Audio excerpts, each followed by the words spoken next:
Everyone, welcome to another video of learning with Capitalize. आज हम discuss करेंगे beginner के लिए सबसे पहले क्या इम्पोर्टेंट है। सबसे पहले इम्पोर्टेंट है कि आप ट्रेंड कैसे पहचानोगे। ट्रेंड अप है या ट्रेंड डाउन है या कंसोलिडेशन है, साइडवेज मार्केट है।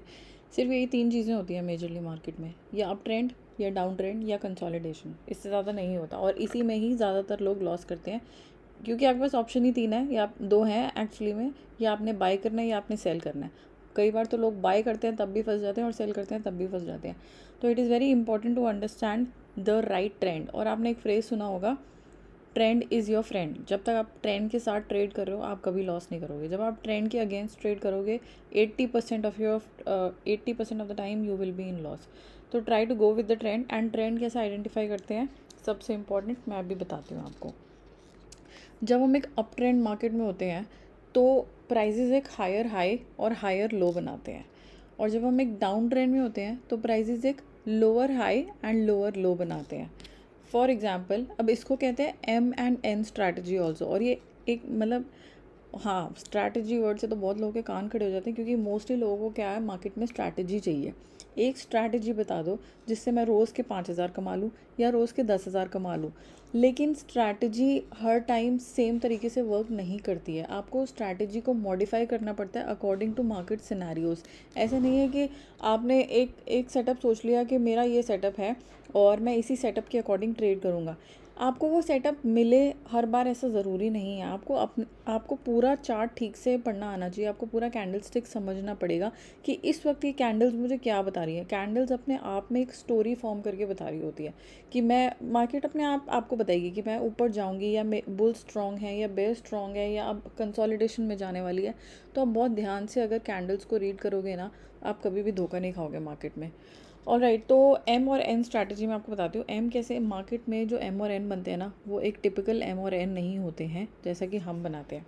तो हम तो बनाते हैं ऐसे, लेकिन मार्केट का जो एम होता है दैट इज़ लाइक दिस, और मार्केट का जो एन होता है दैट इज़ लाइक दिस, और हमारा N is this. So forget this. आपको ये वाला एम और ये वाला एन पे फोकस करना है। क्यों? क्योंकि इसमें लोअर हाई है एंड लोअर लो है, इसमें हायर हाई है, हायर लो है। राइट, एक बार इसको हम चार्ट पे देखते हैं। यहाँ पे देखो आप, यहाँ पे एक लो फॉर्म हुआ।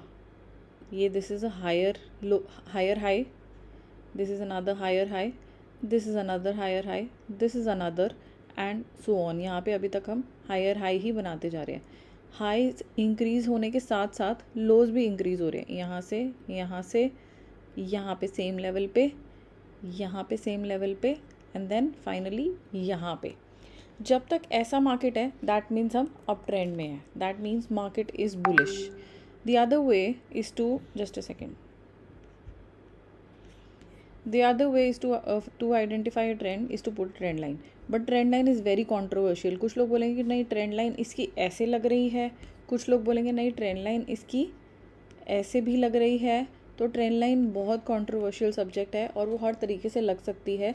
इसमें कुछ गलत वाला नहीं होता। इसमें एक्चुअली क्या होता है कि एक प्राइमरी ट्रेंड लाइन होती है, एक सेकेंडरी होती है, ऐसे करके बहुत सारा इसमें, अगर आप टेक्निकल्स के अंदर जाओगे तो बहुत सारी चीज़ें होती हैं। तो अब जो नियरेस्ट होती है ना वो आपकी प्राइमरी ट्रेंड लाइन होती है, और जो फारदेस्ट होती है ना वो आपकी मेन ट्रेंड लाइन होती है according to a bigger time frame chart.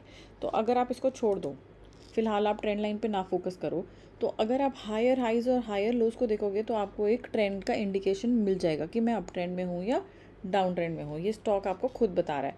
अब जैसे मैंने आपको बताया था कि जब आप कोई स्टॉक बाय करते हो तो आपको ये देखना होता है कि जब आप स्टॉक्स में ट्रेडिंग करते हो, सॉरी, तो आपको ये देखना होता है कि इज़ इट वर्थ बाइंग। तो आपको ये कैसे पता चलेगा कि मैं उस स्टॉक को उस राइट प्राइस पे ख़रीद रहा हूँ या ख़रीद रही हूँ। What you have to do is, जैसे आपने ये ट्रेंड लाइन लगाई, अब मान लीजिए हम इस चार्ट को कन्वर्ट कर देते हैं लाइन चार्ट में। बहुत सिंपल चार्ट, बहुत लोगों को ये कैंडल स्टिक्स वगैरह नहीं समझ में आता। लाइन चार्ट में कन्वर्ट कर दिया इसको। लाइन चार्ट में जब आप इसको देखोगे, किसी भी चार्ट को आप देख लेना, जो भी आपको पिक करना हो, आपके पसंद का कोई भी स्क्रिप्ट हो सकता है। अगर आपने देखा कि यहाँ पे एक्सिस बैंक का प्राइस 822 था फॉर एग्जांपल, आपने सोचा कि अभी मैं इसमें इन्वेस्ट करूँ या नहीं करूँ, तब ये लोअर लोज फॉर्म कर रहा था यहाँ पे। तब ये डाउन ट्रेंड में था, तब आपने इसको बाय करने के बारे में नहीं सोचा होगा। बॉटम और टॉप तो कोई पिक नहीं कर पाता है मार्केट का, ये मिथ है। जो लोग पिक कर पाते हैं they are not saying the truth. अब क्या होता है कि आपने 823 पे सोचा, लेकिन आपको नहीं करना चाहिए क्योंकि ये अभी भी डाउन ट्रेंड है। ये ट्रेंड कब कंफर्म होगा कि ये अप हो चुका है? जब ये इसका प्रीवियस स्विंग हाई निकाल देगा। यहाँ पे ये इसका स्विंग हाई था, ये इसने लास्ट अपना स्विंग हाई बनाया अराउंड 863। तो आपको यहाँ पे एक कन्फर्मेशन होगी कि नहीं अब मेरा ट्रेंड चेंज हो गया है। एक तो ये होता है कि ट्रेंड चेंज का कन्फर्मेशन, और दूसरा है ये एन स्ट्रैटेजी। अगर आप यहाँ से देखोगे, इसने यहाँ पे एक बॉटम बनाया 823, उसके बाद इसने एक हाई बनाया, उसके बाद इसने एक और बॉटम बनाया जो प्रीवियस बॉटम से ऊपर था, उसके बाद इसने एक और हाई बनाया जो प्रीवियस से ऊपर था। तो हमें सॉरी तो हमें एक फ़र्स्ट कन्फर्मेशन तो यहाँ मिल गया था। अब आपने यहाँ पे नहीं इन्वेस्ट किया, आपने छोड़ दिया। अब ये प्राइजेज़ यहाँ से ऊपर चले गए, आप यहाँ पे भी मत इन्वेस्ट करो। आप क्या करो, आप एक डिप की वेट करो। जब आपको एक इस आपको ये जो आपको ये ट्रेंड दिख रहा है ना, यहाँ से 830 से लेके 860 तक का, जब तक आपको इसका 38% या 50% रिट्रेसमेंट नहीं मिलता, आप इसको मत पिक करो। फिर जब ये यहाँ पे रिट्रेस करने आया 847 के अराउंड, दैट इज़ ये कितना गिरा है यहाँ से, this was 30 and this was 60, 30 rupees, 15 रुपये मान के चलो, यानी कि 47 48 के आसपास। ये वही 50% रिट्रेस करके इसने यहाँ पे सपोर्ट लिया, थोड़ा सा कंसोलिडेट किया। अब आपको पता चल जाना चाहिए that this is the right time for me to buy this stock. अब आपने यहाँ बाय किया, now the stock is making a new high. अब आपको पता है कि मैं प्रीवियस हाई के ऊपर आ चुका हूँ, अब एक स्टॉक यहाँ पे डिप लेने के लिए आएगा मेरा, तो आप उसको रखे रहने दीजिए। If you are a long term investor, अगर आप ट्रेडर हैं तो आप उसको निकाल दीजिए। फिर आपने उसका जब डिप आया और आपने नोटिस किया कि अब ये पिछले मूव के 50% या 38% पर रिट्रेस हो चुका है, तो it is time to add more if you want. तो यहाँ पे आपने दोबारा ऐड किया, उसके बाद आप देखिए कितना बढ़िया मूव मिला। जब तक आप ट्रेंड के साथ चलोगे ना, you will always be in profit, always, mark my words. अगर आपने 10 ट्रेड लिए हैं और 10 में से सिर्फ 7 आपने ट्रेंड के साथ लिए हैं ना, और 3 आपने अगेंस्ट लिए हैं, तब भी आप हमेशा प्रॉफिट में ही रहोगे। और ये है ट्रेंड की पावर। आप हमेशा डिप्स पे पकड़िए मार्केट को, डिप्स पे अपने स्टॉक को पकड़िए if you are an investor. अगर आप ट्रेडर हैं तब भी ये तो मैं आपको डेली चार्ट में बता रही हूँ। If you are a trader तो आप इसका टाइम फ्रेम डिक्रीज़ कर दीजिए, 1 आवर से लेके 5 मिनट्स, 3 मिनट्स, स्कैल्पर्स तो 1 मिनट भी यूज़ करते हैं। आप उस तरीके से, अगर आप स्विंग ट्रेड करते हैं तो 1 आवर या 30 मिनट्स यूज़ कीजिए, और अगर आप डे ट्रेड करते हैं तो 15, 5, 3 मिनट्स, बस। इससे 15 मिनट से ऊपर तो बिल्कुल भी नहीं जाना। इसी तरीके से जब आपको एंट्रीज़ मिलेंगी ना, आप अपनी एंट्रीज़ प्लान कीजिए। And that this same thing happens when you are in a down trend.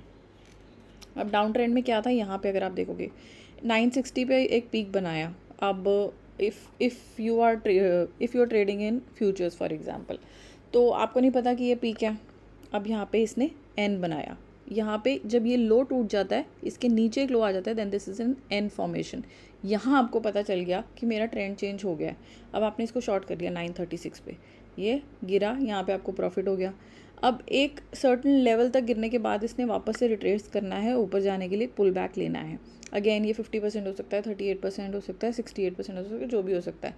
इसने पुल बैक लिया, सो लॉन्ग इसका प्रीवियस हाई नहीं, स्विंग हाई नहीं ब्रेक हुआ, ये डाउन ट्रेंड में ही है।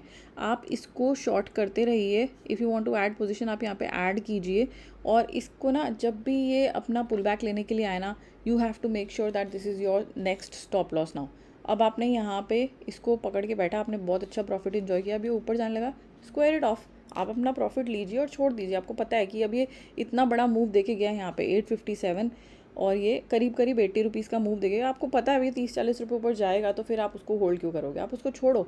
जब आपको ऊपर एक और चांस मिल जाए, अब ये 38% पे था, तो आपको यहाँ पे फिर सेल करना चाहिए था। तो इस तरीके से अगर आप अपनी पोजीशंस को मैनेज करेंगे और ट्रेंड के साथ चलेंगे, you will always see profits. So ये बहुत ही बेसिक मैंने आपको बताया ट्रेंड आइडेंटिफाई करने का रूल। और जब कंसोलिडेशन फेज होता है, yes, the third thing, consolidation. अभी हम यहाँ पे देखते हैं हमें कोई मिलेगा तो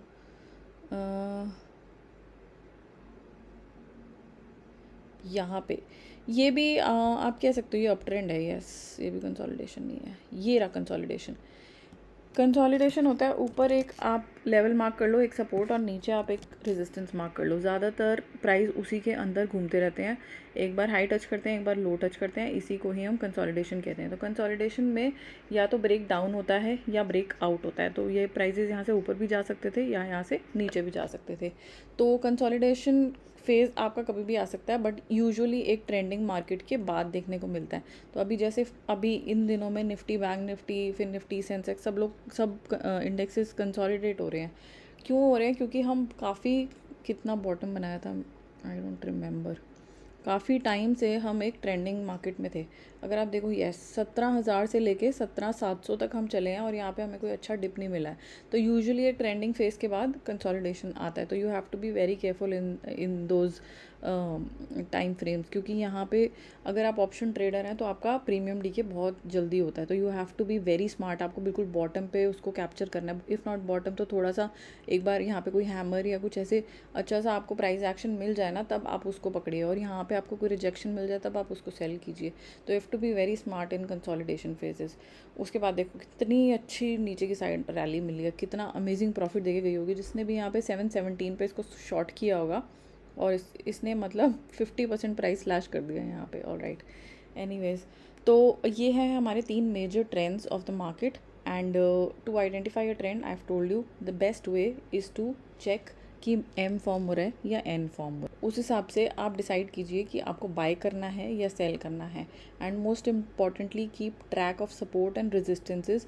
अगर आपको पता है कि फॉर एग्जांपल यहाँ पे मैंने अभी आपको समझाया कि अब आपको पता था कि यहाँ पे 823 के बाद जब प्राइजेस ने ऊपर जाना शुरू करा, तो नेक्स्ट इसने लोग लगाया कि 834 का। तो अब आपको पता चलना चाहिए कि 834 मेरे लिए एक मेजर सपोर्ट है। अब आप देखोगे तो पिछली बार भी इसने यहाँ पे 833 834 के अराउंड ही सपोर्ट लिया था। यहीं से प्राइजेस दोबारा ऊपर गए, यहाँ से डिप लिया 847 जब इसने यहाँ पे लो बनाया। तो आप पीछे को ट्रैक करो तो यहाँ पे भी इसने 847 पे ही सपोर्ट लेके यहाँ से प्राइजेस ऊपर गए। तो ये लेवल्स, आप अगर आपको चार्ट ट्रेडिंग भी बहुत अच्छे से नहीं आती तो आप ये लेवल्स को बहुत ध्यान में रख के आराम से ट्रेडिंग कर सकते हैं। तो ये हैं बेसिक्स। अगर आपको कोई डाउट हो तो प्लीज़ आप कमेंट सेक्शन में साथ साथ पूछते रहिए। Otherwise we'll move forward with other topics. Enjoy your trading, best of luck.